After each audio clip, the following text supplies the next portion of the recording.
Entonces, hoy día corresponde hacer las 3 últimas de patología pulmonar: infecciones, neoplasias y flebo.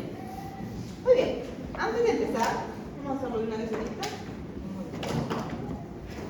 Lo hacemos antes de empezar neoplasias. Se supone que ustedes el ciclo pasado han aprendido nomenclatura, ¿verdad? Nomenclatura de neoplasias.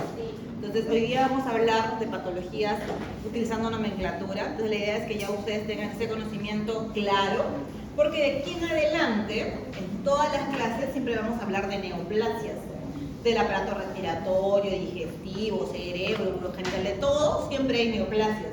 Entonces yo ya voy a denominarlas de frente, se supone que ustedes ya sí, porque saben el concepto, pero para recordarlo lo vamos a hacer hoy día también, antes de empezar neoplasias pulmonares, ¿ya? Muy bien. Entonces, esta patología de aquí, que es el síndrome de dificultad respiratoria aguda, lo he colocado dentro de infecciosas. ¿Por qué lo coloqué dentro de infecciosas? Porque la causa más frecuente del síndrome de dificultad respiratoria aguda es justamente la sepsis. ¿Ya? La sepsis. Miren, el nombre de la patología es síndrome de dificultad respiratoria. ¿Síndrome qué cosa es? Es un síndrome común de respiratoria. Entonces, por lo tanto, la patología, como es un síndrome, tiene muchas causas, ¿verdad?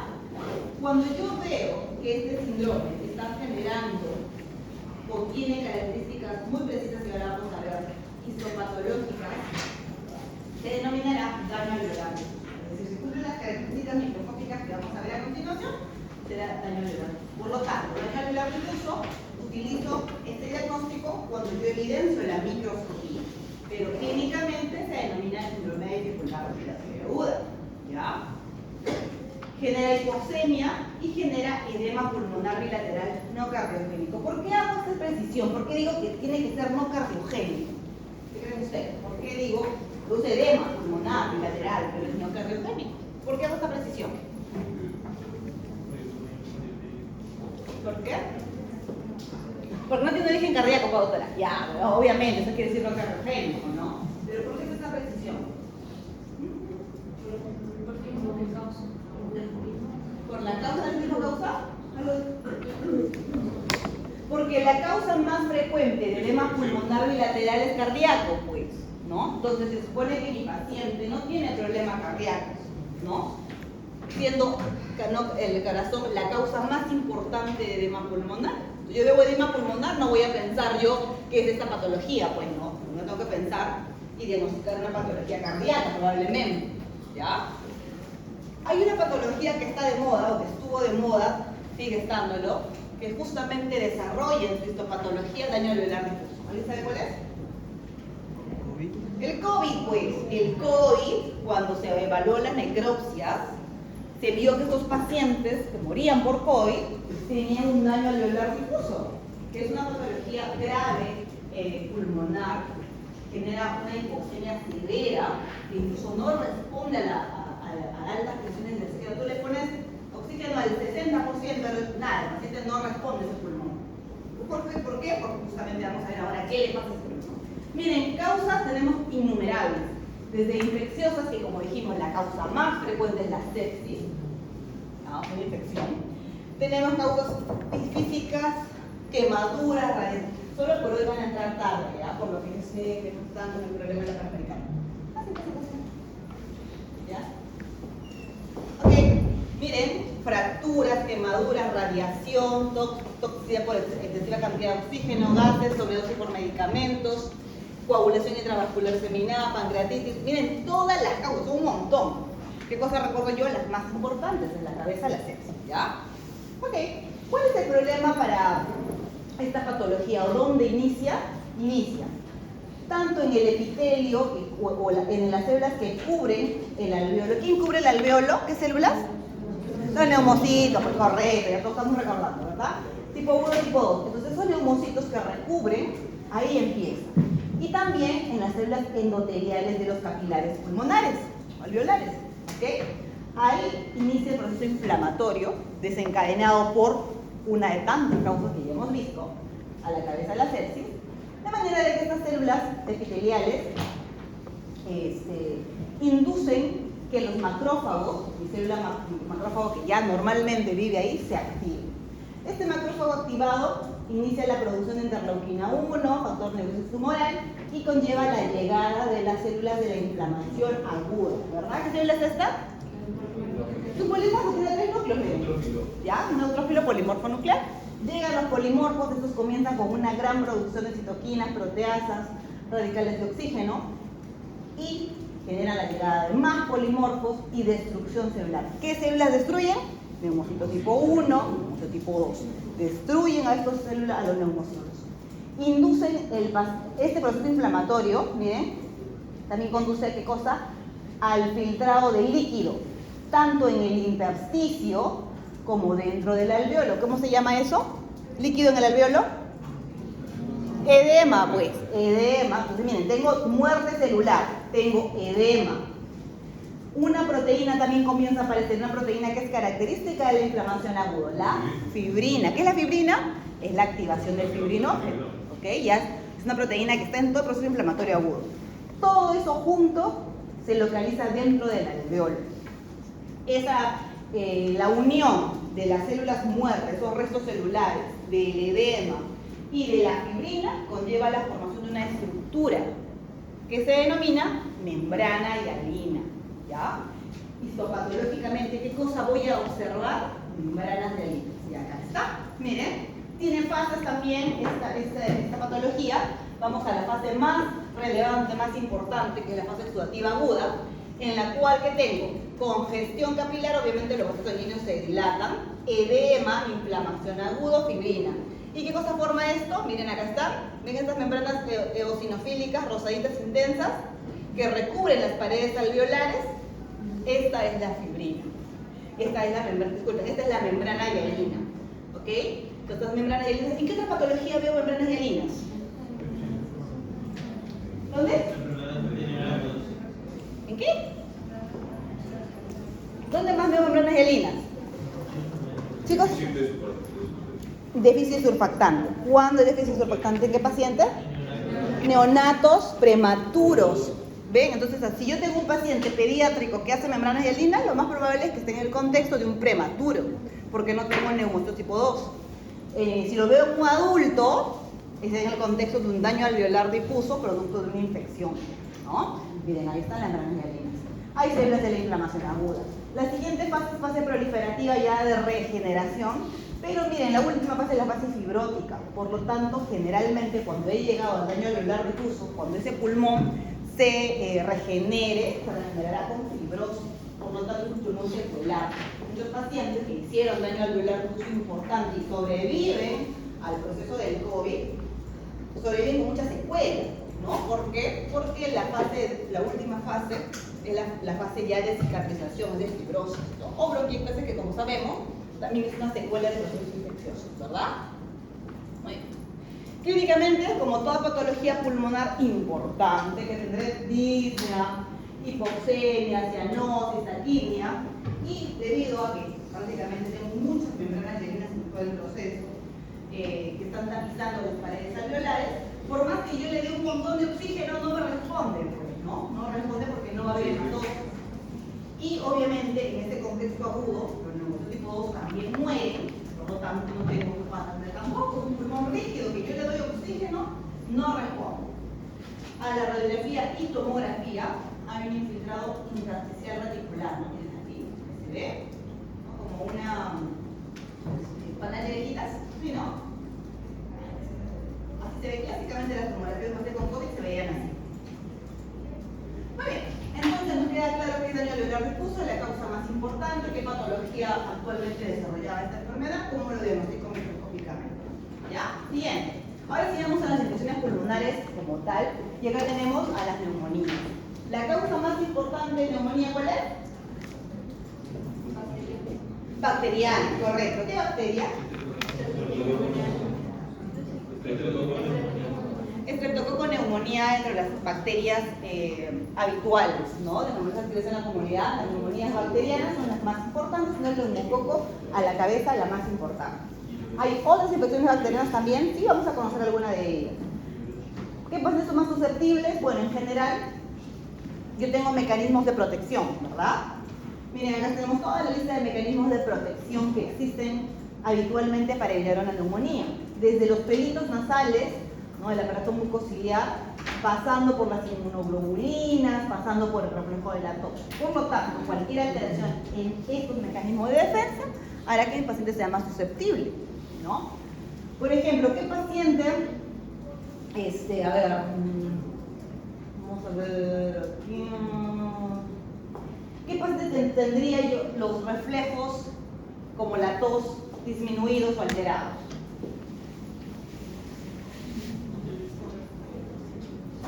Se puede tener alteraciones en los reflejos epiglóticos y reflejos de la tos alterados. Los adultos mayores, los alcohólicos, por ejemplo, ¿no? Entonces, en esas circunstancias tengo mayor riesgo de que un alcohólico haga neumonía. ¿Cómo? Fumadores, ya, los fumadores más tienen el problema donde en el recubrimiento del epitelio respiratorio, ¿no? Cuando usted es un fumador, desarrolla ¿qué cosa? Bronquitis crónica, desarrolla enfisema. Justamente eso vamos a ver ahora. Los tipos de neumonía se clasifican según el agente etiológico, que es básicamente lo que vamos a hacer hoy día. Tratar de ver qué agente es y qué asociación tiene, ¿ya? Pero hay otras formas de clasificarlo. Miremos aquí. Bronconeumonía, neumonía lobular. ¿Cuál es la diferencia entre una bronconeumonía y una neumonía? El tipo de lesión ya. No, es como se da, por ejemplo, en bronconeumonía son lesiones parcheadas y puede ser multilobular, cualquier ejemplo. Correcto. En cambio, en neumonía lobular, ¿por qué? Porque No, correcto, sí. En cambio, la neumonía lobar es solo en una región o en una porción del pulmón, se da la consolidación de eso. Es en un lóbulo. En un lóbulo, en una neumonía porción. lobular, la No se denota eso. es difusa y afecta a un lóbulo, mientras que en una bronconeumonía la lesión es parchada y usualmente es multilobular, es decir, afecta a 2 lóbulos o más incluso, ¿ya? Clínicamente, clásico, pues tos productiva, fiebre, dolor pleurítico, dolor. Miren toda la lista de agentes que tengo, bacterianos, virales. Nos vamos a concentrar hoy en día en los bacterianos, porque son los más importantes, que causan neumonía aguda.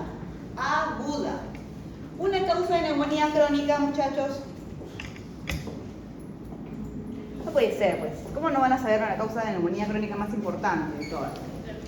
Tuberculosis. Pues TBC es una causa de neumonía crónica. También es bacteriana, pero no es aguda, es crónica, es un proceso largo, ¿verdad? Empezamos. Estreptococcus pneumoniae. Ya dijimos, es la causa más frecuente de neumonía. Y todo paciente con enfermedad crónica de fondo es susceptible a una neumonía. Ejemplos de enfermedad crónica: diabetes, hipertensión, EPOC también, pero ojo, no está el EPOC aquí, ¿no? Porque tiene una precisión el EPOC. Otra enfermedad crónica: diabetes, hipertensión, ¿qué más?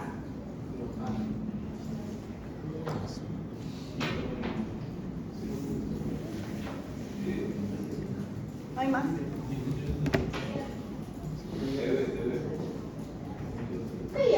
Sí. También. ¿Cuál? ¿Tuberculosis? Pero ya la tuberculosis es una neumonía como tal.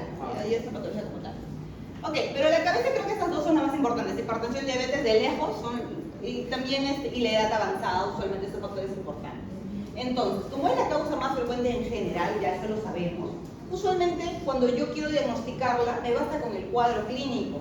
Yo no hago cultivos, y hoy en día casi nunca hacemos un cultivo para saber si la neumonía es causada por un determinado agente. Yo usualmente me voy a la frecuencia, a los factores asociados e inicio tratamiento inmediatamente. Hoy en día ya existe vacuna para estreptococcus, ¿ya? El siguiente agente etiológico, y vamos a empezar a diferenciarlo del previo, el Haemophilus influenza. Yo tengo un paciente, o cuando sospecho yo a pacientes con infección o neumonía por Haemophilus influenza, en pacientes con enfermedades crónicas respiratorias. ¿Qué enfermedad crónica respiratoria hemos conocido la semana pasada? El EPOC. Por lo tanto, tengo un paciente con EPOC y hace neumonía, ahí no voy a sospechar en neumonía, ahí sospecharé en Haemophilus influenza. Otra patología crónica, bronquiectasis. ¿Ya? Entonces tengo mi paciente con EPOC y que agudamente en 2 días se exacerba su EPOC, comienza con una tos muy productiva, está muy febril. ¿Qué sospecho ahí? Sospecho una neumonía, pero no a causa de neumococos, sino a causa de hemófilos. Y miren, este agente también es causante, no solo en estos adultos mayores, que usualmente son las enfermedades crónicas, sino también en pacientes niños. Puede generar neumonías, epiglottitis, meningitis. Hoy en día existe vacunación para hemófilos. ¿Okay? Siguiente agente, la moraxella catarrhalis. La moraxella es el agente, es la segunda causa más frecuente en un paciente con EPOC. Por lo tanto, si un paciente hace EPOC, ¿qué agentes pensaré yo como causantes? Uno, hemófilos, segundo, moraxella. ¿Ya? Ese es el dato relevante e importante a recordar en moraxella. Siguiente agente, Staphylococcus aureus. ¿Cuándo sospecho una infección? Cuando un paciente desarrolla una patología o una neumonía que acceda rápidamente o que genera empiema rápidamente. ¿Qué es el empiema? Correcto, pus en el espacio pleural. ¿Por qué? Porque la Staphylococcus aureus es un agente muy necrotizante, destruye rápidamente mucho parénquima pulmonar, lo acceda y genera, por lo tanto, la presencia de pus en el espacio pleural. ¿Cuándo más sospecho en Staphylococcus aureus? Cuando tengo un paciente que es un antecedente o que está cursando con una endocarditis infecciosa. ¿Por qué? Porque la vía de diseminación del estafilococcus es por vía hematógena, sanguínea. Por lo tanto, fácilmente puede viajar a través de la sangre y del corazón, venirse a los pulmones y por lo tanto tener una neumonía de este tipo. Por lo tanto, también es un agente importante en el usuario de drogas endovenosas. Si tengo un paciente usuario de drogas endovenosas que hace neumonía, ¿en qué empezaré? En estafilococcus. También es causante de neumonía nosocomial. ¿Qué es nosocomial? Intrahospitalario. No es el más importante, pero sí hay que tenerlo presente. Y también es un agente importante en un paciente que tuvo una infección vírica y luego hace neumonía. Por ejemplo, tuvo una infección o está superando una sarampión, por ejemplo, y luego hace neumonía. En esos casos, yo sospecho como Staphylococcus aureus como el agente etiológico más importante.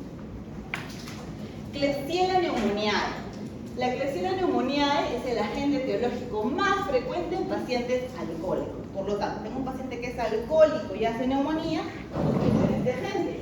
Y lo característico es que en el cuadro clínico, si bien tiene tos, tiene fiebre, este agente genera un esputo espeso gelatinoso con rastros de sangre. Si en el cuadro clínico, yo les pongo un ejemplo, paciente con tos, orina, fiebre, ¿no? con una tos productiva, espesa gelatinosa con rastritos de sangre, ¿qué agente pienso? Ahí lo voy a pensar en uno, porque encima como ya es alcohólico. Ahí lo resuelvo. ¿Okay? Siguiente, la pseudomonas aeruginosa. Tengo un paciente que está hospitalizado con una fractura de cadera, tiene 2 meses hospitalizado y hace neumonía. Ahí el agente etiológico más frecuente es pseudomonas. Por lo tanto, neumonías intrahospitalarias, mi primera posibilidad, pseudomonas. Y a su vez, aquellos pacientes que entran y salen del hospital constantemente. Por ejemplo, un paciente que está en quimioterapia, va al hospital 2 veces por cada semana, una vez a la semana. Entonces, esa constante exposición al ambiente hospitalario puede generar. Y en general, cualquier paciente hospitalizado, por un gran quemado, tener 1 mes hospitalizado, 2 meses hospitalizado. Entonces, en ventilación mecánica, también pseudomonas, ¿ya? Y el problema de esta pseudomonas es que usualmente es muy agresiva y también muy resistente al tratamiento. La Legionella pneumófila, esta la pienso o la sospecho cuando tengo un paciente trasplantado. Ante un paciente que ha sido sometido a un trasplante y hace neumonía, sospecho en Legionella. Además, en aquellos pacientes que trabajan en entornos acuáticos artificiales. Ejemplos de un entorno acuático artificial. Un entorno acuático artificial. Las piscinas, correcto. Otro. Las piletas, ya. ¿Dónde más? ¿No? ¿El zoológico? Ya, es un zoológico, pero en un acuario sería, en la parte del acuario. Ya. Otra persona que trabaja en un ambiente acuático artificial. Playas artificiales, ya. Playas artificiales también. Piscinas, playas artificiales, ya. ¿Qué más? Saunas, ya, también. Pero un señor que trabaja en Sedapal, que está en constante con tubería, ya. Eso, ¿por qué? Porque tiene mucho que ver con la aspiración de agua contaminada, ¿ya? Entonces, en esos entornos acuáticos artificiales, hay sospecha. Entonces, de antecedentes tiene que tener esa característica y yo planteo mi posibilidad de la neumonía. ¿Ok? Muy bien, entonces... Una pregunta, ¿cuál es la diferencia entre el y la mosca? ¿Entre cuál? Entre la... Hemophilus influenza y el varicela. Ambos son causantes de neumonía que exacerban un paciente que tiene poco. ¿Cuál es la diferencia? La frecuencia solamente. Que usualmente el Hemophilus es el más frecuente y el segundo más frecuente es la varicela. ¿Ah? Morfología, acá tenemos las fases de la neumonía que seguro ya todos ustedes conocen, facilito. Congestión, hepatización roja, gris y resolución. Cuando yo vea el microscopio y haga diagnóstico de neumonía, generalmente yo lo diagnostico en esta fase, en la hepatización roja, porque aquí están todas las características para hacer cosas que me inducen a mí a los criterios de neumonía aguda bacteriana. ¿Ya? Fase de congestión, ¿qué tengo? Su nombre lo dice, congestión. Presencia de edema líquido en el espacio pleural, comienzan a llegar los polimorfos y los vasos sanguíneos se comienzan a dilatar, por lo tanto se observan glóbulos rojos. Hepatización roja, que es la parte ya importante, la fase más aguda del proceso infeccioso. Mucho edema, mucho líquido, mucho polimorfo nuclear, que es el emblema de la inflamación aguda, polimorfos nucleares, de manera que esto le da la coloración rojiza. Pasan los días, se lisan los glóbulos rojos, por lo tanto el color del pulmón cambia a gris. Y la última fase es la fase de resolución, en la cual llegan los macrófagos para terminar de fagocitar todos los restos celulares que han quedado. Ok, miremos aquí, espacio pleural, este es el espacio alveolar, ¿ya? ¿Qué células estoy encontrando dentro del espacio alveolar? ¿Seguro? ¿Son polimorfos? ¿Y por qué serían polimorfos? A ver. Este, por ejemplo, o este aquí. ¿Son polimorfos? No. ¿Sí o no? A ver, esta de aquí, ya. A ver. ¿Es un polimorfo, sí o no? ¿Por qué? Porque tiene 3 núcleos, correcto. Chicos, todos son polimorfos. Miren, acá hay otro. Acá hay otro, acá hay otro. Doctora, pero a veces le veo 2, porque a veces por el corte solo se ven 2, ¿ya? Pero en general todos son polimorfos. Si tengo presencia de polimorfos nucleares dentro del espacio pleural, disculpe, dentro del espacio alveolar, eso es sinónimo de neumonía. Si quiero ser más específica, digo neumonía en fase de hepatización roja. ¿Qué más estoy viendo aparte de los polimorfos en esa lámina? Eritrocitos. ¿Ya? ¿Bueno? Eritrocitos, ¿cómo se llaman los eritrocitos? ¿Cómo se llaman su presencia en congestión vascular? Congestión, porque los capilares pulmonares normalmente no se observan, no se ven, y acá se están visualizando con gran cantidad de glóbulos rojos dentro. ¿Qué más veo por aquí? Por ejemplo, ¿alguien sabe qué es esto de aquí?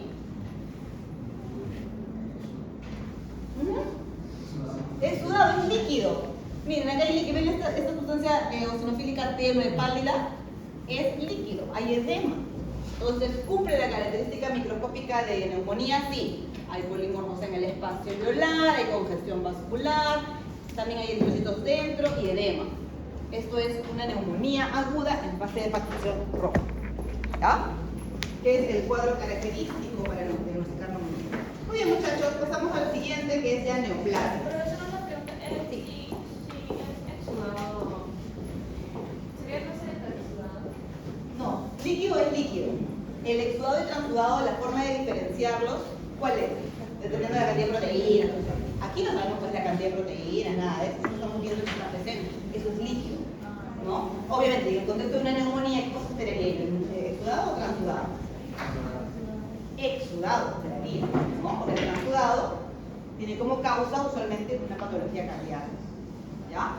Muy bien, muchachos. Vamos a neoplasias. En general, vamos empezando con el término general. ¿Qué es una neoplasia? Definición. Aquí, definición de neoplasia. ¿Qué significa neoplasia? No, ¿qué es una neoplasia? Menos, pero dígame, ¿qué es neoplasia? ¿Qué significa neoplasia, muchachos? Aquí. A ver, silencio. Acá. ¿Qué es una neoplasia? Nueva estructura. ¿Cuál? Nueva estructura. Nueva estructura. Ya es un nuevo crecimiento celular. Su nombre lo dice, neoplasia, nuevo, plasia, crecimiento. Un crecimiento celular nuevo. Digamos, y cuando yo digo neoplasia, ¿es sinónimo de cáncer? No. Neoplasia, ¿sí, verdad? Neoplasia, ahí sale la definición. ¿Es sinónimo de cáncer? No. ¿Qué necesito para saber si es un cáncer o no es? ¿Alguien lo dijo por ahí? Benigno o maligno. Correcto. Entonces yo digo benigno o digo maligno. ¿Ok? Miren, nomenclatura de aquí adelante yo voy a hablar de frente, ustedes suponen que ya lo saben. Entonces, una neoplasia puede ser benigna o puede ser maligna. ¿Cuál es cáncer? Aquí. Esto es un cáncer. ¿Ok? Entonces, cuando yo hablo de cáncer, el cáncer es muy general, es un término que todo el mundo utiliza. Si yo quiero ser más específico, le digo una neoplasia maligna, porque es un crecimiento celular nuevo, en donde las células son malignas, o un crecimiento celular en el cual las células son benignas. ¿Ya? Díganme, ¿cuál es la estirpe más frecuente generadora de neoplasias? ¿Cuál es la estirpe que con más frecuencia hace neoplasias? ¿Cuál? Estirpe celular. ¿Cuántas estirpes conocen? Vamos con las dos más importantes. Hay muchas estirpes celulares. Vamos con las más importantes. ¿Cuáles son? Mesenquimal y... ¿Y cuál? Mesenquimal y epitelial. La neoplasia se origina del epitelio, del mesénquima, de las células sanguíneas también. Vamos con las más frecuentes. ¿Cuáles son? Las más frecuentes son o es mesenquimal o es epitelial. ¿Cuál es más frecuente? ¿Epitelial o mesenquimal? No, pues, pero no dudando, díganlo. ¿Cuál es más frecuente? ¿Las neoplasias epiteliales o las neoplasias mesenquimales? Epitelial. Las neoplasias epiteliales son las más frecuentes. ¿Ya? Entonces, en general, las neoplasias pueden ser benignas, pueden ser malignas, pueden ser según su comportamiento, o según su estirpe pueden ser neoplasias mesenquimales, epiteliales, linfoides, puntos suspensivos. ¿Cuál voy a conocer o cuál no debo olvidar nunca? Las mesenquimales y las epiteliales. Teniendo en consideración que las epiteliales de lejos son las más frecuentes. ¿Ya? Entonces, miren, estas benignas se dividen otra vez lo mismo. Epiteliales, mesenquimales. Malignas, epiteliales, mesenquimales. ¿Verdad? Teniendo en consideración que las epiteliales son más frecuentes. Entonces, ahora, cuando una neoplasia es benigna y es epitelial, yo utilizo el sufijo. ¿Cuál es el sufijo? O. Tanto para epiteliales como para mesenquimales. ¿Ok? Entonces, cuando tengo neoplasias benignas, epiteliales o mesenquimales, facilito. Utilizaremos el sufijo oma. Un ejemplo de una neoplasia mesenquimal benigna. Dígame. Lipoma. Otro ejemplo.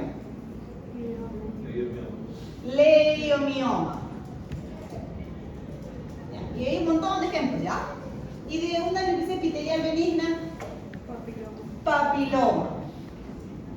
Otro, adenoma. ¿Ya? Bien. No hay problema, es benigno. Y cuando es epitelial maligno, ¿qué se utiliza? Ya puede ser un sufijo o estar dentro de la palabra del diagnóstico. ¿Cuál es? Carcinoma. Entonces, cuando yo leo en mi hojita de resultado de diagnóstico que me escribe el patólogo y coloca carcinoma, yo digo, ahí nomás yo sé, el carcinoma es una neoplasia maligna epitelial. Ejemplo de un carcinoma. Carcinoma epidermoide. Correcto. Entonces las estamos, ¿verdad? Hepatocarcinoma. Entonces se dan cuenta, la cosa es que esté el carcinoma dentro del diagnóstico. Puede estar al inicio del diagnóstico o puede estar dentro del diagnóstico, como un hepatocarcinoma. La cosa es que cada vez que yo veo carcinoma es epitelial. Y cuando es mesenquimal maligno,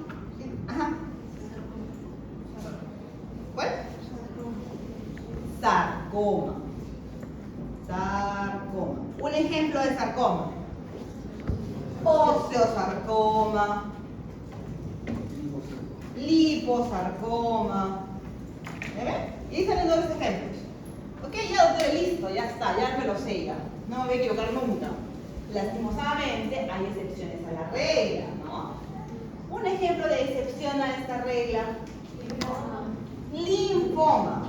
¿El linfoma es benigno o es maligno? Maligno. La verdad la semana pasada, creo, ¿no? Doctor, pero termina en moma.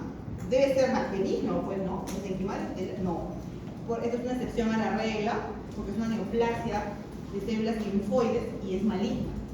Otro ejemplo. Melanoma. Ya lo dijimos, melanoma. ¿De dónde se origina el melanoma? De los melanocitos, correcto. Otra excepción. ¿Qué es el meningioma? De las meninges. ¿Es benigno o maligno el meningioma? No es una excepción, chicos. El meningioma es una neoplasia benigna epitelial. Origina de células epiteliales meningoteliales, ¿ya? No, es benigna, ahí no hay problema. No es excepción a la regla. ¿Otro? ¿Han escuchado ustedes el glioblastoma? ¿Es benigna o maligna el glioblastoma? Es maligno, recontraagresivo, la neoplasia maligna cerebral más frecuente en el paciente adulto. Termina en coma, pero es recontra maligno. Retinoblastoma. También es una excepción a la regla. ¿Es benigno o maligno el retinoblastoma? Maligno. Termina en coma, pero es maligno. Pero acá el término, aquí este diagnóstico retinoblastoma realmente termina en ¿qué? Termina en blastoma. Todo diagnóstico en el cual yo vea introducido blastoma dentro es maligno. Todo diagnóstico en el que yo vea blastoma, eso es maligno completamente. Retinoblastoma, meduloblastoma, hepatoblastoma, nefroblastoma, como también, todos los blastomas son malignos, ¿ya? Otra excepción, coriocarcinoma, ahí sí es maligno, coriocarcinoma, no hay problema, porque termina en carcinoma. Leucemia. ¿La leucemia es benigna o maligna? Es maligna, recontra maligna la leucemia, ¿no? No cumple la regla, creo que le bajó mucho la temperatura. ¿Ok? Muy bien. Entonces, ya está. Esto es lo único que queríamos conversar con ustedes. De aquí en adelante, cuando hablemos de neoplasia, vamos a denominarlas de frente. ¿Ya? Porque ya ustedes saben cómo es que se divide. Algo, chicos, que sí en patología o en anatomía patológica hay muchas clasificaciones. Todas clasificaciones. A los patólogos les encanta subclasificar todo. ¿Ya? Así que ahora vamos a ver clasificaciones, no se mareen. Así es, y así va a seguir siendo cada vez que conversemos de neoplasia. Siempre hay clasificación de todo. ¿Ya? Entonces, cuando hablo específicamente de pulmón, obviamente puede haber neoplasias benignas y neoplasias malignas. Pues, ¿no? Eso hemos dicho como en cualquier órgano. ¿Qué es más frecuente, lo benigno o lo maligno del pulmón? Lo benigno será, pues, doctora, no, lo benigno. ¿Qué dicen? Maligno. Ahora ya. Benigno y maligno. Pónganse de acuerdo. No han revisado la clase de hoy día, ¿no? Porque ahí está, pues, la respuesta. Maligno, chicos. Cuando tengo una neoplasia en el pulmón, mi primera posibilidad es que sea maligno. Por lo tanto, si ustedes tienen un paciente con un tumor pulmonar, esos malignos deben mostrar lo contrario. Porque las neoplasias benignas pulmonares son rarísimas. Yo tengo una tumoración en el pulmón, pero mi primera posibilidad es que sea un cáncer, pues, una neoplasia maligna, ¿ya? ¿De qué tipo? Eso ya dependerá de la biopsia y de otras características que vamos a ver hoy día. Pero en general, es maligna mi primera posibilidad, ¿ya? Ahora miren, las neoplasias malignas pulmonares se dividen en dos grandes grupos. Los de carcinoma pulmonar de células pequeñas y los carcinomas pulmonares de células no pequeñas, ¿ya? Se vienen haciendo grandes grupos. Muy bien. ¿Y por qué? ¿Por qué los dividimos así? ¿Por qué es necesario diferenciar si es pequeñas o es no pequeñas? ¿Han revisado? ¿Cómo? ¿Por qué? Por el tipo de tejido, ya. Pero ¿qué más hace relevante que yo clasifique? Tiene que ser o es pequeña o es no pequeña. Hay que diferenciar. ¿Cuál? Frecuencia. Puede ser frecuencia, pero es más que nada tratamiento y pronóstico. Exacto. Los pacientes que se le diagnostica un carcinoma de células pequeñas, eso tiene mal pronóstico, mala evolución. Usualmente al diagnóstico ya tienen metástasis. ¿Ok? Mientras que las células no pequeñas, esto de aquí todavía puede ser manejable, tratable. Hay algunas opciones quirúrgicas, médicas. Mientras que las células pequeñas tienen mal pronóstico en su totalidad de casos. ¿Ya? Muy bien. Entonces miremos, células pequeñas, ¿por qué es importante diferenciarlas? Por el tratamiento que se le va a dar y el pronóstico. ¿Ya? Usualmente, células pequeñas ya ha producido metástasis al diagnóstico. Es decir, lo diagnostico y tiene metástasis ya. No hay opción quirúrgica, no hay opción médica, nada. Medidas paliativas nada más. ¿Ya?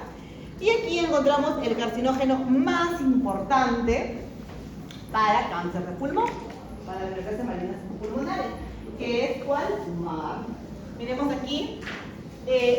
Obviamente fumar es proporcional, tu riesgo de desarrollar cáncer de pulmón es directamente proporcional al número de cajetillas consumidas al año. Por ejemplo, tengo un paciente que consume 2 cajetillas al día durante 20 años, tiene 60 veces más probabilidad de desarrollar cáncer de pulmón.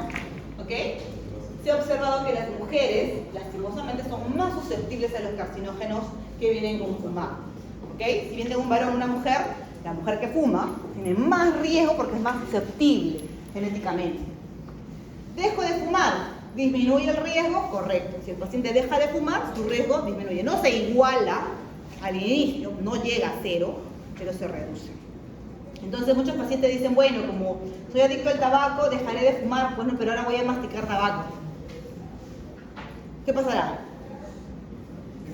Pues incrementará su riesgo ahora de ¿qué? De carcinoma, pero a nivel de la cavidad oral. Cáncer de lengua, ¿no? Paladar, todo eso. O sea, finalmente es lo mismo, solo que el riesgo se va a otro lado, ¿no? En general, por lo tanto, por cualquier vía por la que ingrese, finalmente es carcinoma, ¿no?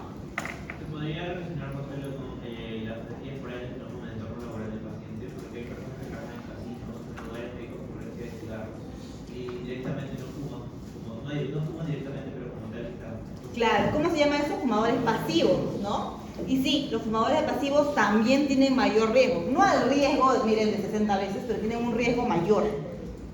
Y si tienes un riesgo que se te incrementa y de fondo tienes alguna susceptibilidad genética, alguna mutación de las que vamos a mencionar, pues ya tienes alta probabilidad de desarrollar la patología. ¿Ya? Muy bien. Entonces miren, el humo del tabaco tiene más de 3.000 sustancias químicas tóxicas que pueden ser consideradas carcinogénicos. Y ustedes han escuchado del vape, ¿no? Del vapor. ¿Sí? Bueno, los vapers están contra de moda. En general, cigarros electrónicos, larguitos, cortitos, cuadrados, de cualquier forma, cigarros electrónicos. Básicamente conocidos como vapor. Hoy en día, como son relativamente nuevos, tienen pocos años, no se sabe todavía su efecto nocivo a largo plazo. Yo no puedo saber si va a generar cáncer en 20 años porque aún no han pasado 20 años, ¿no? Entonces, eso todavía está en estudio. Pero ya se sabe, ya se ha evidenciado que también existen carcinógenos dentro de las moléculas del vapor, ¿ok? Ya existe, eso se sabe. ¿Son carcinogénicos? Sí son. ¿Cuánto riesgo generará? Todavía no se sabe, pero se sabe que sí hay carcinógenos ahí. Entonces, pero mi vapor no tiene nicotina, solamente tiene sabor a cereza nada más. También, esos saborizantes artificiales también son carcinogénicos. Por lo tanto, por cualquier forma, tenemos carcinógenos. ¿Ya? Hay que esperar de aquí que pasen 10, 15 años para ver, pues, si efectivamente qué tanto cáncer produce. ¿Ok? Otros factores de riesgo. Miren algunas moléculas interesantes y la radiación ionizante. ¿Algún contexto que ustedes recuerden en el cual se haya producido una gran exposición a radiación ionizante? Bombas atómicas, los pacientes, entre otras enfermedades, también desarrollaban cáncer de pulmón. ¿Otro contexto? No, pues es radiación ionizante, así en altas dosis.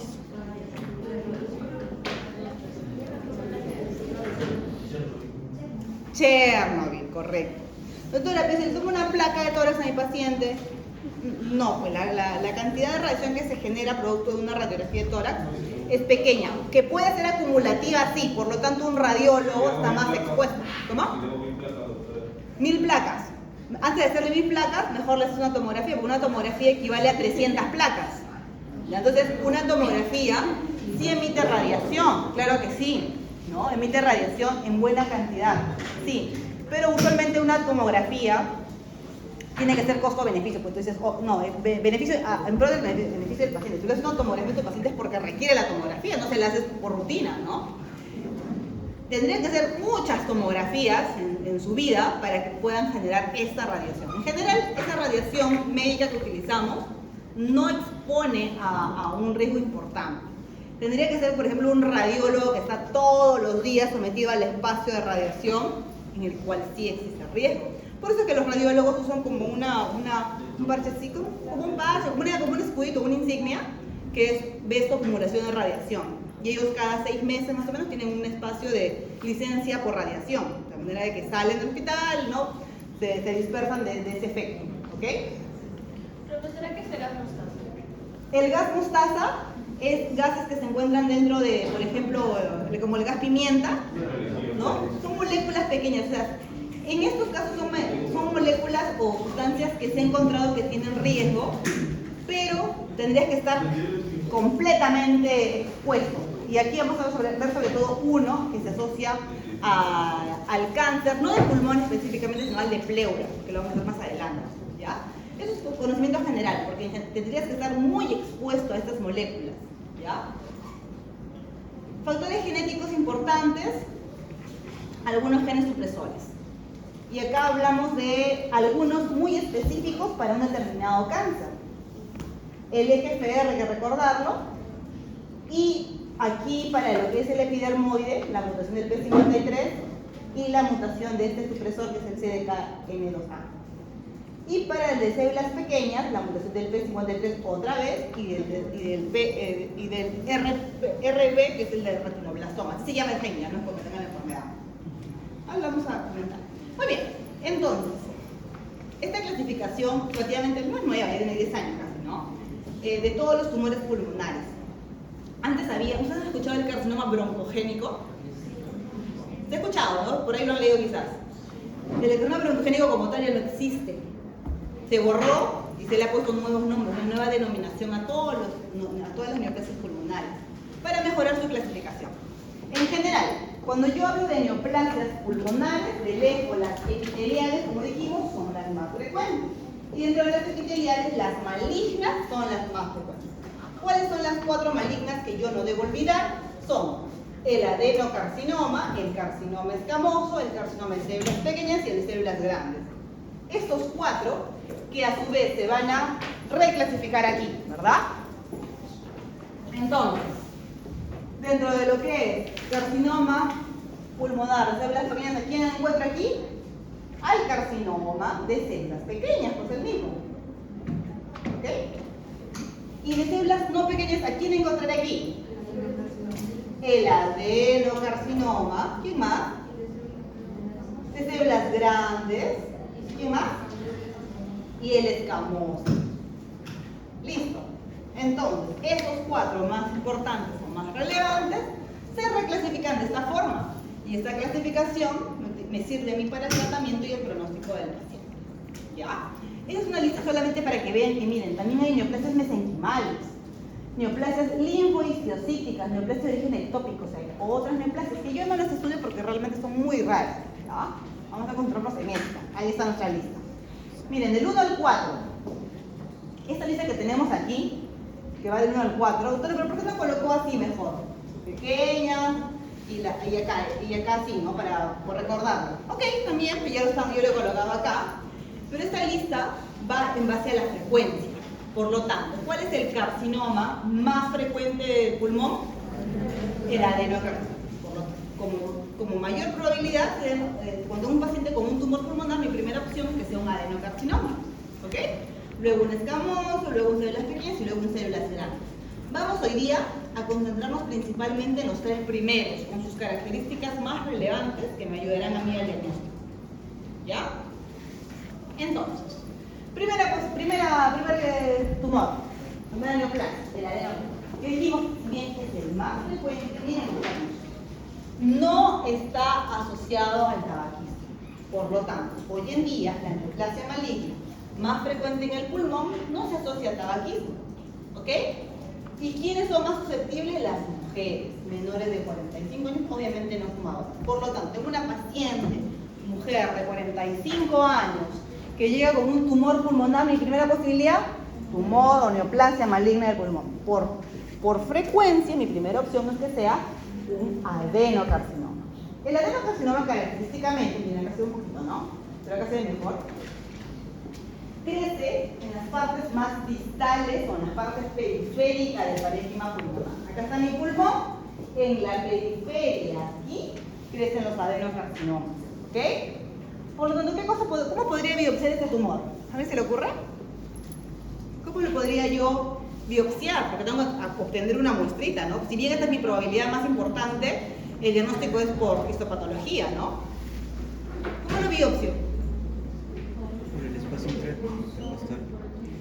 Por el espacio intercostal, percutáneo, a través de la piel. Entro por aquí, así, lo punzo y obtengo una muestra de milímetros solamente para mandarlo al patólogo, ¿no? Muy bien, acá está, morfológicamente en la macroscopía es una tumoración adyacente usualmente a la pleura. Por lo tanto, como está muy cercana, su primer lugar de metástasis será pleural. Tengo una paciente, mujer de 47 años, con un tumor pulmonar adyacente o cercano a la pleura. Primera posibilidad, adenocarcinoma. Como buena neoplasia maligna, miren los bordes todos irregulares, mal definidos, no encapsulados, ¿ya? Un poco heterogéneo en su color también. Neoplasia maligna. A la microscopía. ¿Cómo es microscópicamente? ¿De qué célula se origina el adenocarcinoma en el pulmón? De las glándulas. Aquí bueno, su nombre es adenocarcinoma, ¿no? Entonces la diferencia, o cuando yo hablo de un adenocarcinoma, porque tiene la cosa que tiene carcinoma. Si tiene carcinoma es neoplasia maligna epitelial. ¿Por qué le agrego el adenoma? Porque es glándula. Ya sea que se origine de las glándulas o haga estructuras que son muy similares a las glándulas. Esta neoplasia hace como lucecitas, así. Entonces estas lucecitas es la que le da el aspecto de glándulas y por lo tanto le digo adenocarcinoma. Entonces, ¿dónde están esos espacios? Aquí. Espacios, espacios, espacios, luces, luces, luces. Esas luces o esa disposición en luces es la que a mí me dice, ok, esto es una neoplasia maligna epitelial que hace un aspecto glandular epitelial, por lo tanto es un adenocarcinoma. ¿De dónde se originan los adenocarcinomas? De los neumocitos. Por eso es que es distal, pues porque los neumocitos están en los alveolos, que son periféricos, cercanos a la pleura. ¿Ok? Entonces, miremos. En vez de que este espacio, que pareciera como que fuera un espacio alveolar, ¿verdad? Da la impresión, imaginemos. En vez de que esté tapizado por neumocitos sanos y bonitos, están tapizados por células que están claramente malignas. ¿Ya? ¿Está? Miremos, miren el espacio, este que parece una glandulita, una luz. Está tapizado por células que son malignas. Y el patrón más característico para los adenocarcinomas es el patrón que se denomina lepídico. ¿Qué significa lepídico? ¿Han escuchado algo de los lepidópteros? ¿Qué es un lepidóptero? Es un animalito ya, pero... Animal, bueno, insecto. Todos han visto un lepidóptero alguna vez en su vida, ¿eh? Todos, sin excepción. Mariposas, correcto, hablamos de mariposas. Pero ¿qué tiene que ver una mariposa con este cáncer, pues? En patología hay que imaginar y alucinar bastante. Este es un ejemplo de ello. Cuando una mariposita se sienta o se para, ¿no? Se hace así, ¿verdad? ¿Sí o no? Tiene esta formita. Ya, pues los patólogos dicen que esto se parece a las células que recubren el espacio. Como que hubieran muchos, así, ¿no? Ya está. Algo así dicen que esto se parece. Pero hay que imaginarlo, ¿verdad? Vamos a alucinar. Ahí está. Así se parece. ¿Ya? Entonces, por eso es cuando yo diagnostico bien un adenocarcinoma y veo este patrón, yo digo adenocarcinoma, patrón lepídico, simplemente adenocarcinoma lepídico. ¿Será un cáncer esto? ¿Qué tengo que buscar para yo corroborar que es un cáncer? Los criterios de malignidad. Si yo veo criterios de malignidad en estos neumocitos que están recubriendo estos espacios de espectro glandular, diagnosticaremos finalmente un adenocarcinoma. ¿Qué criterios de malignidad busco? A ver, uno. ¿Pleomorfismo de quién? Del núcleo, no de la célula, del núcleo. Miremos. Núcleo largo, núcleo medio cuadrado, núcleo rectangular, núcleo triangular, núcleo que parece un riñón. Todos los núcleos de diferentes formas y tamaño, sí, pleomorfismo. Ya tengo una característica. Otra. ¿Cómo? Hiperpigmentación nuclear. ¿Cómo se llama eso? Hipercromasia nuclear. Los núcleos son muy morados, hasta azules casi, ¿verdad? Muy, muy oscuros. Hipercromasia. Siguiente criterio. Otro más. Pérdida de la polaridad. Miren las células cómo están. Una por abajo, una hacia arriba, una se mete hacia acá, una está encima de otra, acá aplastadas, estas acá están yendo por encima de estas. Pérdida de la polaridad claramente. ¿Qué más? Anaplasia es el grado extremo del pleomorfismo. ¿Cuándo digo anaplasia? Cuando yo veo un extremado pleomorfismo, cosas que pasan en algunas anaplasias, digo anaplasia. ¿Ya? Entonces, pero tendría que ser lo mismo que el pleomorfismo, pero en grado superlativo, severo. ¿Ya? Así que no lo consideramos como tal. ¿Qué más? Alteración en la relación núcleo-citoplasma. Claro, porque miren, esta célula de acá, puro núcleo, no se le ve citoplasma. Aquí, puro núcleo, tiene poquito citoplasma, alteración en la relación núcleo-citoplasma. Nucleolo prominente. Aquí, por ejemplo, está el núcleo prominente aquí. Acá, miren. Acá también otro nucleolo prominente. No se ve porque a veces depende del corte para que yo vea los nucleolos. A veces no se ve tan bien, ¿ya? ¿Qué me falta? Mitosis, aumento de las mitosis. Mira, aquí hay una mitosis, acá aparece otra, por acá había otra, acá hay otra. Entonces, muchas mitosis en un espacio muy pequeño. Entonces, si yo veo una proliferación de neumocitos con criterios de malignidad que ustedes han mencionado, que tapizan espacios de aspecto no alveolar o espacios de aspecto glandular, yo digo, esto es un adenocarcinoma. ¿Ok? Muy bien. Siguiente. Escamoso. Carcinoma escamoso. Este sí se asocia al tabaco. ¿Ok? Este sí se asocia. Masa ahora central. La masa ya no es periférica, ahora es central. Cercana a las vías aéreas. Cercana a los bronquios, a los bronquiolos. Ahí está el carcinoma escamoso. Puede producir el denominado tumor de Pancoas, que a su vez genera clínicamente un síndrome de Horner. ¿Qué es eso? Ya te lo vamos a ver. ¿Okay? Este más bien se disemina inicialmente a ganglios linfáticos. ¿El adenocarcinoma dónde se diseminaba? ¿Dónde se metástasis? A la pleura. Este, en cambio, le gusta diseminarse directamente a los ganglios linfáticos. ¿Okay?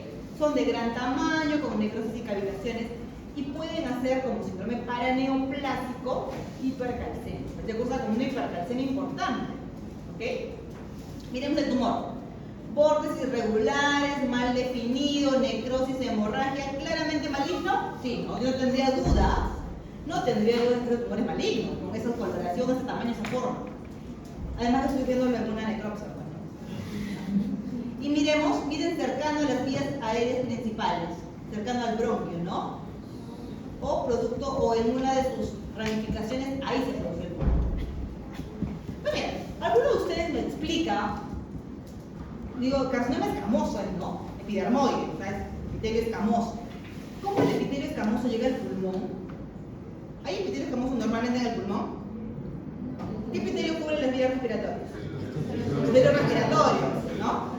Entonces, ¿cómo llega el epitelio escamoso para que finalmente haya un carcinoma escamoso? El adenocarcinoma se entiende, porque el adenocarcinoma son unos neumocitos que viven normalmente en el pulmón. Pero epitelio escamoso en el pulmón no hay. Puede ser por cambio adaptativo, ya que cuando una persona es fumadora se desarrolla un epitelio que es más resistente a la exposición del tabaco, por eso se puede crear el epitelio escamoso. ¿Cómo se llama este mecanismo de adaptación? Metaplasia. Aparece por metaplasia, correcto. ¿Este se asocia o no se asocia a cáncer? Disculpen, a fumar. Sí, se asocia, correcto.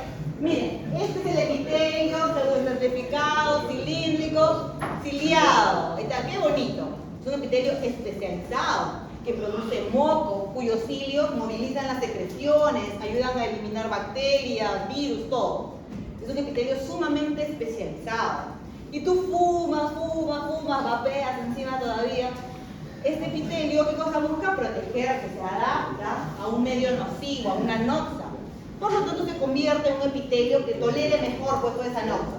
Ese epitelio que tolera mejor los efectos del humo del cigarro es el epitelio escamoso. Miren, acá está. Se transforma en un epitelio escamoso. Si tengo un epitelio maduro, se transforma a otro epitelio maduro, ¿cómo se llama eso? Metaplasia. Hay una metaplasia celular. Correcto. Pero ¿cuál es el problema? Entonces, ya qué bacán, pues ahora tengo un epitelio famoso, puedo seguir fumando, porque es un epitelio que tolera mejor el humo, no pasa nada. Pero este epitelio ya no es un epitelio especializado. Estos pacientes tendrán más riesgo de infecciones, porque ya no hay cilios que movilicen secreciones, ya no hay cilios que eliminen bacterias y otros gérmenes. Se pierde completamente esas propiedades. Por lo tanto, este epitelio escamoso es un epitelio simplemente de protección y recubierta, pero que no tiene ninguna capacidad. ¿Cuál es el problema de la metaplasia? Que la metaplasia es el inicio a una transformación maligna de las células. ¿Cómo se llama cuando hay cambios celulares y arquitecturales? Displasia. Miren estos núcleos. Hipercromáticos, ¿verdad? Con pleomorfismo nuclear. Sí, diferentes formas y tamaños. Mitosis. Esto se denomina displasia. Cambios arquitecturales citológicos de las células se denominan displasia. Cuando esta displasia abarca todo el epitelio, miren, todas las células escamosas que estaban aquí, todas, hasta la última hilera de células, tienen hipercromasia, tienen estos criterios feos de displasia, se denomina carcinoma. ¿Y por qué le pongo el apellido de in situ? ¿Qué quiere decir in situ? Que no ha roto la membrana basal. O sea, esto es un cáncer, sí, pero que no ha roto la basal. Es un carcinoma in situ. Cuando rompa la membrana basal, ¿qué es? Un carcinoma escamoso invasor. Por lo tanto, ¿cómo es que cómo se desarrolla un carcinoma escamoso? Viene de la vía metaplasia-displasia, producto del humo alcado. ¿Ya? Porque normalmente en el pulmón no hay epitelio escamoso. ¿Qué decíamos del tumor de Pancos? La tumoración que al crecer cercana al hilio pulmonar puede invadir o infiltrar, ¿no? Los ganglios simpáticos que hay en esta localización cervical y por lo tanto generar clínicamente, ¿qué cosa? Tosis palpebral, miosis, anhidrosis y también en oftalmo, que se conoce como el síndrome de Horner. Por lo tanto, si tengo un paciente con síndrome de Horner, sospechan la posibilidad de un tumor de Pancoa que tiene a su vez como causa más importante un carcinoma escamoso. Ahí está. ¿Epitelio escamoso? ¿Qué está produciendo acá este epitelio escamoso? Perlas córneas o queratina. Si hay una tumoración que produce, o células malignas que producen queratina, tiene que ser escamoso, no puede ser otro epitelio.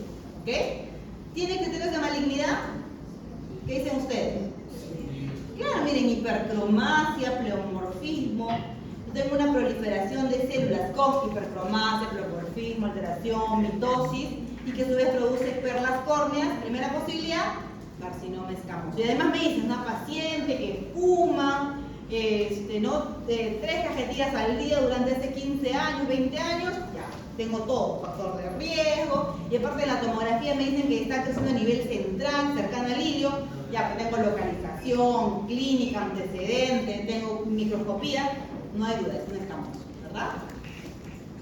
Células pequeñas, que es el tercero en frecuencia y que se encuentra en un grupo como tal, que se llama tumor células pequeñas o carcinoma de células pequeñas pulmonar, en ese grupo. ¿Por qué lo dijimos por qué lo separábamos? ¿Por qué tenemos que estudiar este exclusivamente o por separado? Por el diagnóstico y el tratamiento al paciente. Miren, también es una masa central, parecido al escamoso. También se asocia a fumar. ¿Ok? Miren, es más frecuente en varones, pero sobre todo esta característica. produce síndrome paraneoplásico. ¿Qué es un síndrome paraneoplásico? ¿Qué? Tú lo dices, paraneoplásico. ¿Que se parece a la cabeza? No. ¿Qué, muchachos?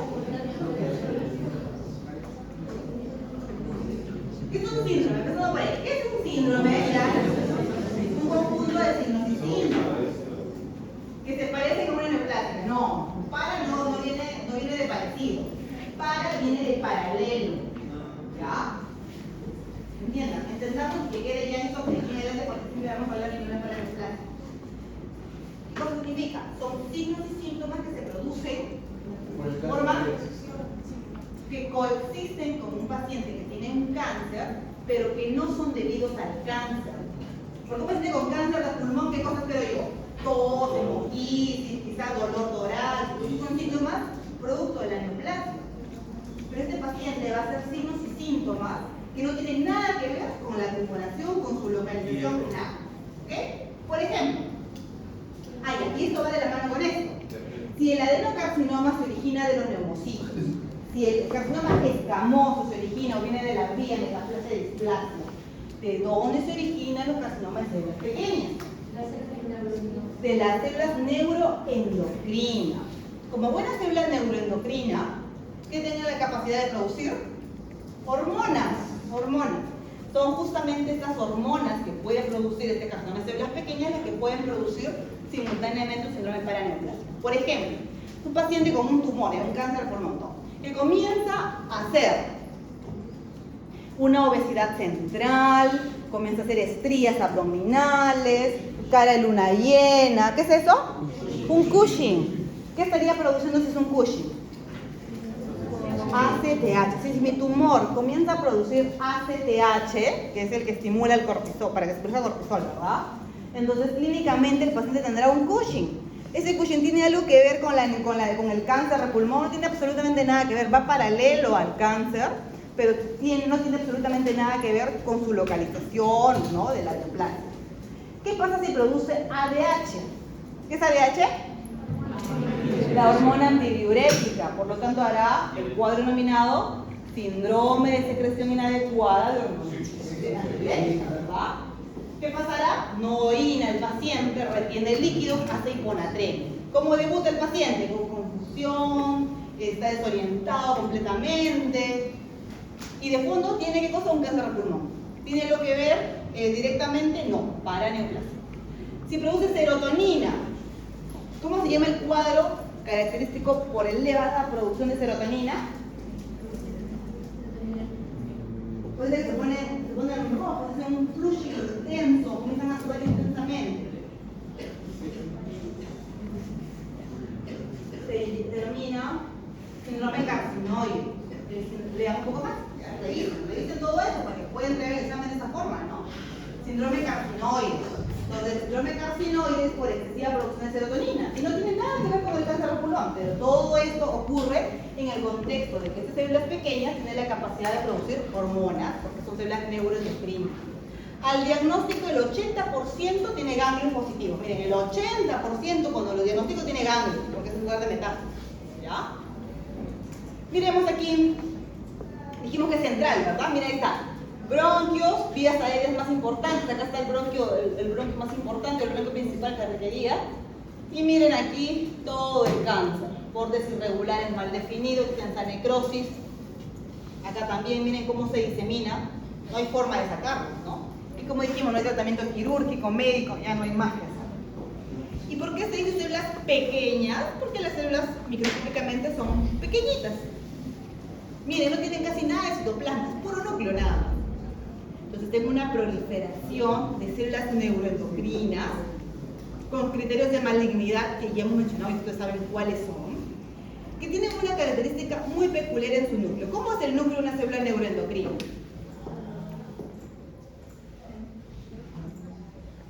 ¿Cómo es?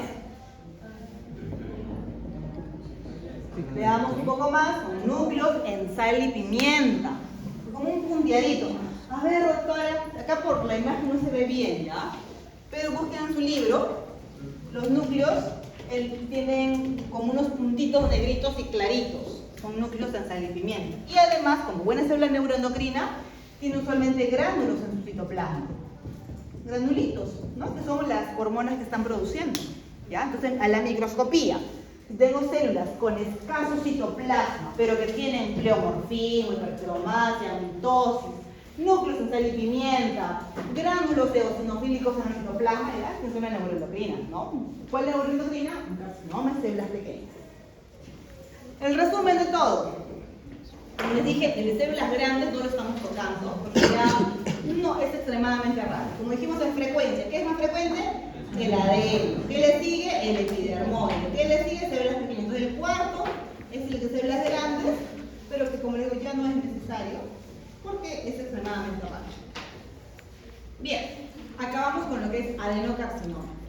Disculpen, con lo que es cáncer en general, todo lo que es neoplasias malignas que hemos visto en el pulmón. Vamos a pleura ya para ir acabando, ¿no, muchachos? A ver, ¿qué hora es? Son 12:30. Yo creo que a la 1 terminamos y ahí nos vamos a almorzar todos y regresamos para el seminario. Ok, bien. Entonces, hemotórax. ¿Qué es el hemotórax? ¿Sangre dónde? En el espacio pleural. Normalmente un adulto sano tiene 0,1 cc de líquido en el espacio pleural. Por lo tanto, si pesa 60 kilos, tendrá 6 cc. Prácticamente es nada, ¿no? Es muy poquito de líquido. Cuando tengo mayor cantidad de ello, dependiendo de qué cosa sea lo que se está acumulando, le voy a poner nombre. Hemotórax, sangre en el espacio pleural. Acá hice un ejemplo, miren, ruptura de aneurisma aórtico. Otra causa de hemotórax, a ver, piensen. ¿Cuál? Un traumatismo. O sea, me meten un arma blanca o algo. Sangre. Otra causa de sangre en el espacio pleural. Una cosa que no he mencionado acá que es importante recordar son las neoplasias malignas. Las neoplasias malignas también generan hemotórax. O sea, se rompen, sangran, son neoplasias muy vascularizadas usualmente, pueden sangrar hacia el espacio y generar un hemotórax.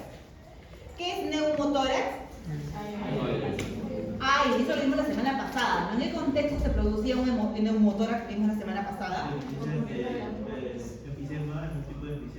En un tipo de enfisema, correcto. ¿Qué enfisema tenía la asociación aquí? Alguno estudió la clase la semana pasada. Es por la definición que decía un hemotórax espontáneo. No necesariamente asociado a ello. Es un tipo de enfisema. El enfisema acinar distal. El enfisema acinar distal podía generar a su vez bulas y estas bulas se rompen y generaban presencia de aire en el espacio pleural. Una fractura, miren también, una fractura costal también puede generar neumotórax y también hay neumotórax espontáneos. Kilotórax, líquido linfático en el espacio pleural. ¿Cuándo podría haber un kilotórax?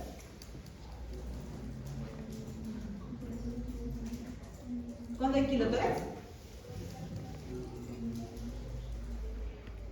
Aquí en el inicio, ¿no? Por ejemplo, una neoplasia linfática, porque genera obstrucción de las vías linfáticas.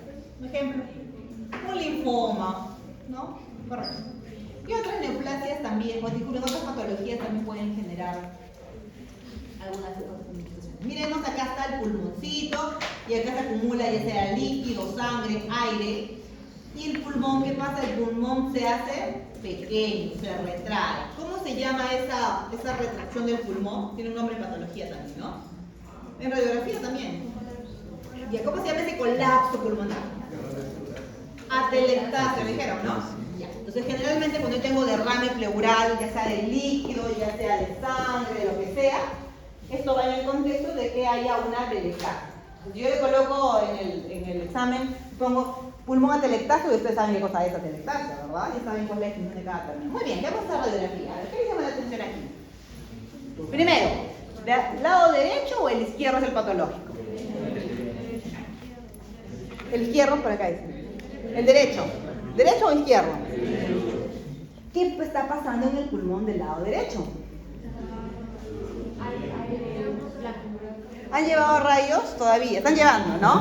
Aún no han llegado a radiografía total. Más o menos.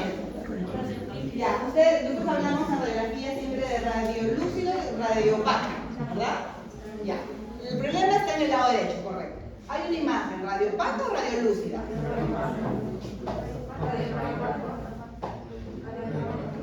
Radio opaco, ¿cómo se ve? Blanco. Cuando yo veo blanco, hablo de radioopacidad. ¿Ok? Cuando veo blanco, radioopacidad, en este caso en el pulmón, ¿qué cosa sospecho? Líquido, correcto, líquido. Cuando el líquido, en las radiografías de tórax, en general en las radiografías, es líquido. En el pulmón, entonces yo digo, acá hay una patología en la que aparentemente hay líquido, doctor, en el lado derecho del pulmón. Podrá ser un derrame pleural, podrá ser un hemotórax, un quilotórax, puede ser. La cosa es que es líquido, lo que está ahí es líquido. Y este líquido, miren, hacen que la silueta cardíaca se vaya hacia el otro lado, ¿no? Es como que empuja, ¿no? Está empujando todas las estructuras que deberían estar en el centro, las empuja hacia el lado contrario. Y aquí, ¿derecho o izquierdo? Izquierdo. ¿Derecho o izquierdo? ¿Dónde está el problema? ¿En el lado derecho o en el lado izquierdo? En el lado derecho. Y acaba todo lo contrario. Hay demasiada radiolucidez. Entonces está demasiado negro. Entonces, ¿qué cosa sería? Un neumotórax, claro, porque la radiolucidez, lo negro es el aire. Y miren, lo mismo, empuja las estructuras hacia el otro lado. ¿Ok? Lo está empujando, ¿ya? Muy bien. La neoplasia maligna mesotelial, la neoplasia maligna más frecuente en la pleura se denomina mesotelioma. Y el mesotelioma también es una excepción a la regla, ¿no? Yo digo, mesotelioma será benigno, pero termina en oma. No, es una excepción a la regla. Una neoplasia maligna pleural. ¿Cómo se ve? Como engrosamiento pleural. Miren esta pleura gruesa, ¿no? ¿A qué se asocia? Al asbesto. ¿Dónde encuentra asbesto? ¿Dónde? Construcción, ¿ya? No es por ahí. ¿Casas antiguas? Sí, porque Claro, usualmente hoy en día ya no debería haber estos casos, porque ya se supone que las cantidades de asbesto que se utilizan son mínimas o ínfimas, pero usualmente está en materiales de construcción, en las cerámicas, en las mayólicas, ahí estaba el asbesto. Entonces, alguien que trabajaba en una fábrica en la que se producían estas cosas es la que podía estar expuesta, ¿ya? ¿El mesotelio es un epitelio o es mesénquima? ¿El mesotelio es un epitelio o es parte del mesénquima? Mesénquima, ¿qué dice acá? Epitelio. Con seguridad, pues, su nombre lo dice, mesotelio, es un tipo de epitelio, chicos. Los epitelios se caracterizan por recubrir superficies, como el tracto digestivo está recubierto por un epitelio, ¿verdad? Miremos aquí, este es el espacio pleural. Este de acá es la pleura y miren cómo está recubierta por una fina capa de células epiteliales. Una fina capita de células cúbicas o casi planas, ¿no? Ese es el mesotelio. Mesotelio, ¿cuál es de las células epiteliales que recubren el espacio pleural? Son las células mesoteliales, que son un tipo de epitelio. Eso es lo normal. Miremos acá. Hay una proliferación celular, pero que ahora está infiltrando hacia fondo, se va hasta abajo. Esto es un mesotelioma, porque son células mesoteliales que infiltran, es un cáncer, y que además tienen pleomorfismo, nucleolo prominente, hipercromasa nuclear, maligno, ¿verdad? Maligno, mesotelioma. Muy bien, ya para terminar, muchachos, a ver, algo de información de lo que se conversó la semana pasada también. Listo, a ver. Tengo un paciente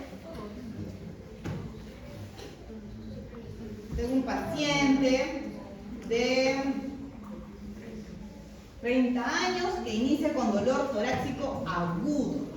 ¿Qué les parece la plaquita? ¿Dónde está el pulmón? ¿Dónde está la patología? ¿Pulmón derecho o izquierdo? Izquierdo, ¿verdad? ¿Qué es lo que tiene el pulmón izquierdo? Un neumotórax, tiene mucho aire. Entonces, ya con todo esto digo, ¿qué hay en la radiografía? Hay una radiolucidez importante. ¿Qué pasa con el pulmón? ¿Qué cosa diría ese colapso? Atelectasia, porque ya no lo veo, estará comprimido chiquitito. ¿Cuál es el diagnóstico? Y lo dijeron ustedes, un neumotórax. ¿A qué se asocia esta patología? patología habíamos dicho. Fractura de costilla. Ya puede ser. ¿Qué más? A un enfisema, pero es más específico un enfisema acinar con ruptura de bulas.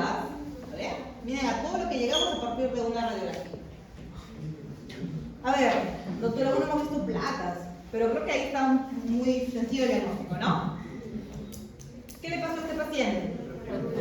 Fractura de qué hueso. El fémur. No hay duda, ¿verdad? ¿Alguien tiene duda de que hay una fractura ahí? No. Ya, ahora digo. Miren, 45 años, joven, ¿ya? Luego un accidente de tránsito. Recuerda que para que se fracture un fémur es un trauma de alta intensidad. Acude con disnea, dolor torácico. Entonces, ¿qué tiene que ver la disnea, el dolor torácico con la fractura? Nada más por separado, ya. Fractura, lo mandamos a trauma y de parte por su disnea lo mandamos a medicina. ¿Qué hacemos? ¿Qué es lo que está pasando? Y ahí empezó a asociar. ¿No será un émbolo graso? Que dijimos que justamente ocurría en el contexto de fracturas de huesos largos, porque parte del tejido adiposo de lo que es, ¿no?, la médula ósea pasa a la circulación y este puede embolizar hacia el pulmón. ¿Ya? Muy bien, entonces miren, sencillo. Siguiente patología. Diferente, no se preocupen llamando, ¿ya? A ver que nos ayuden sus compañeros para hacer más específicos. A ver, Daniel, Raúl, ¿dónde está Daniel? Daniel, una diferencia entre adenocarcinoma y carcinoma escamoso. La frecuencia. ¿Cuál es más frecuente? A la E, correcto. Primer lugar, segundo lugar. Primera diferencia. Romy. Romy, la mayor, ¿dónde está? ¿No ha venido Romy? Allá, Romy. Otra diferencia.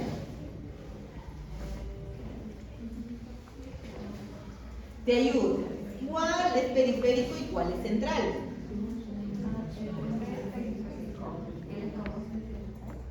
¿Cómo? Necesitamos ayuda. Luis Alejandro. Luis. ¿Otra diferencia? ¿Quieres reconsiderar lo que dijo Romy? ¿Cuál es central y cuál es periférico? El escamoso es periférico. El escamoso. Pero está haciendo lo mismo que ha dicho Romy. No, perdón, al revés. Claro, pues. El adeno es periférico. El escamoso es central. Siguiente diferencia. Marifé. ¿Dónde está Marifé? Marifé, ¿otra diferencia? ¿Cuál? A ver. ¿Cuál se asocia a fumar? El escamoso. ¿Y el adeno?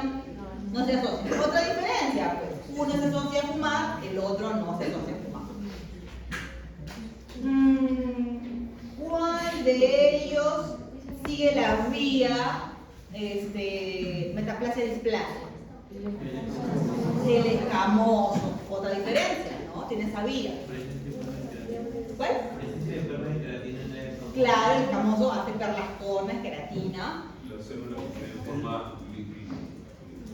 Es un adenocarcinoma de patrón lipídico hace espacio. El otro es una proliferación de células escamosas. Otra diferencia que decía mencionar era allá, lugar de metástasis. ¿A dónde se metástasis el adeno? A la pleura. Y el escamoso a los ganglios. Pero miren cuántas diferencias hay, mediante las cuales podemos hacer o acercarnos más al diagnóstico. Obviamente que el diagnóstico microscópico es el definitivo, ¿no? Correlacionemos, a ver, vamos a seguir llamando por acá. Adriana, Valeria, ¿dónde está Adriana? Adriana, a ver, empezamos de abajo. La legionela, ¿a cuál de estos se asociaría?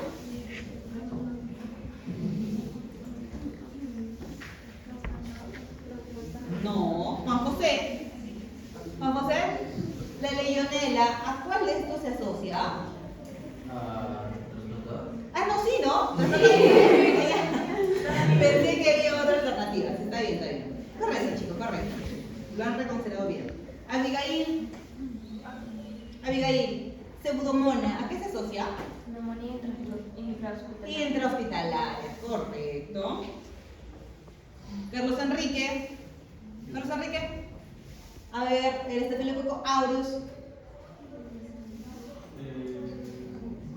Usuario de los Doloroso endovenoso porque tenía esa vía de diseminación hematógena. Muy bien. Ronald, Jean-Paul. ¿Está Ronald? No ha llegado todavía. No ha llegado. ¿Qué quiere? ¿Presente? Ah, no, no falta, tenemos. Shelley, Caroline. Hemophilus influenza. EPCO.